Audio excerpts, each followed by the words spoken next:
Hello everyone, it's Shane Kanto here, Wasteland reviewer, and I'm here to review one of the most unique films I've seen this year, Brigsby Bear. Now, based off of the trailers, it doesn't quite tell you exactly what's going on. It alludes to a lot of things, but the basic idea is Kyle Mooney's character, he was abducted as a child, raised by these two surrogate parents who raised him in a bunker watching this TV show, Brigsby Bear.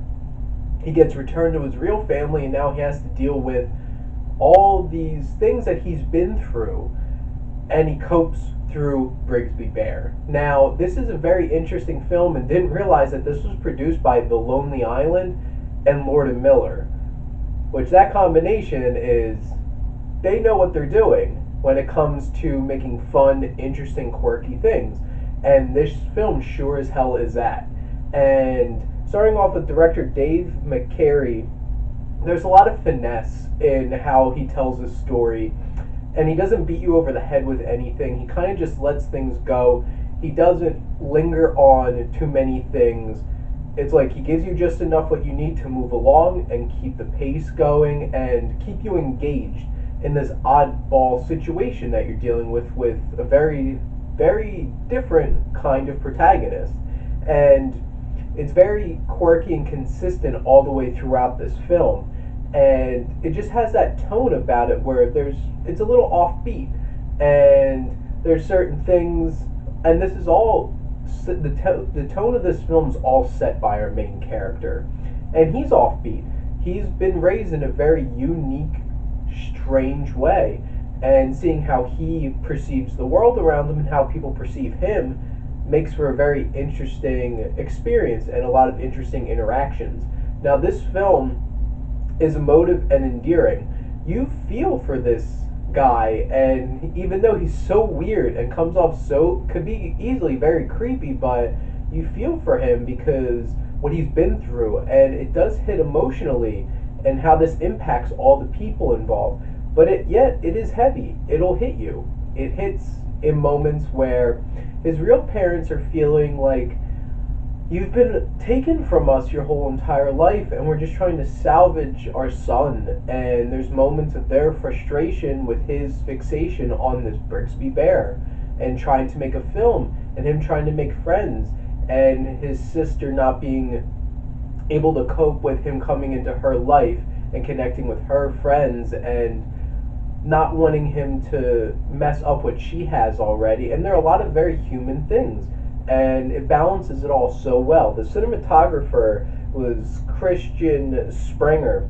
Everything is so well framed in this film, and how there's so many shots that convey so much to the audience, and there's a lot of visual storytelling in this because it doesn't beat you over the head with things, and that's a good thing. And in terms of everything is just so well conveyed, and you know what it's supposed to be expressing to you and trying to bring you into this story. Now, this was written by Kyle Mooney himself and Kevin Cresterton, and it's very unique and intriguing story, and this sticks out very much, and it's like, I've never really seen a story like this. There are some moments where there's some potholes and some like, when did he learn how to drive so well like that, or stuff like that. And there's a couple moments that parts in the story are kind of gone through a little too quickly, but overall this is such an interesting, different kind of story that it's like you can't help but be drawn into what it's doing. And in terms of the characters, there's so many interesting and complex characters, and so many of the characters dealing with not only dealing with the kind of person that our main character is, but also dealing with the life they had and trying to bring him in, and all their feelings and everything they have to feel. There are a couple of characters that, like, he has a therapist played by Claire Danes, and she's so one-dimensional and unnecessarily mean, and it's just like, why? And this film says there's Andy Samberg in it, and I'm going to tell you, for like less than 2 minutes, just to let you know. So there's some characters that don't get a whole lot of fleshing out, but you have our main character, his actual parents, the man who took him when he was a child, played by Mark Hamill, and this cop who's sympathizing with him and his sister and her friends, and they're all a bunch of fun, interesting characters. Not all of them get to shine really, but a lot of them do get their moments. And it's very funny and sharp dialogue in this film. There's a lot of moments where I really, really laughed and chuckled at some of the things that he was saying and the situations that he gets a part of, and how matter of factly he says certain things because he's just used to it this way.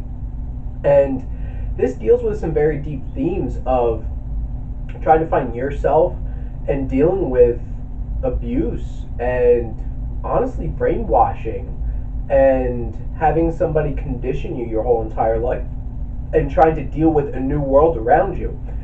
And from a societal standpoint, and dealing with the power of pop culture, like this young man is so driven by this TV show, and it makes up so much of his life and so meaningful. And there's TV shows where I feel so much for the characters that I feel connected to them, even though they're not real. And that's honestly believable and very human of us to feel those connections, and they deal with those themes in a very interesting way. Now, the music's done by David Wingo, and it's unique and quirky and fits the tone where it's like normal quirky kind of indie music, but then also this strange space 80s music that underlines a lot of it because it's matching up with this TV show that he's been watching, and it's a fun mix throughout the film. Now, the acting, Kyle Mooney and Mark Hamill are the two big standouts. Mark Hamill doesn't get a whole lot of screen time, but when he does, he really owns it. And Kyle Mooney does a fantastic job of creating a character that could be easily a caricature feel real and endearing and making you want to feel for him. Greg Kinnear as the cop who sympathizes for him gets a lot of great moments, and he does a good job. Matt Walsh and Michaela Watkins plays his parents, and they really get some emotional moments, especially Matt Walsh, and I was really impressed with one particular scene. And Ryan Springer, who I got to see in The House with Will Ferrell and Amy Poehler.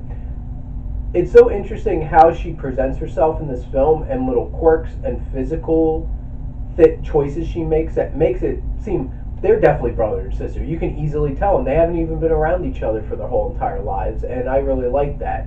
And now the it factor. This is a unique and endearing experience, and this is one of my favorite films of the year. I was so happy that I got to see this, and it's so offbeat and interesting and different.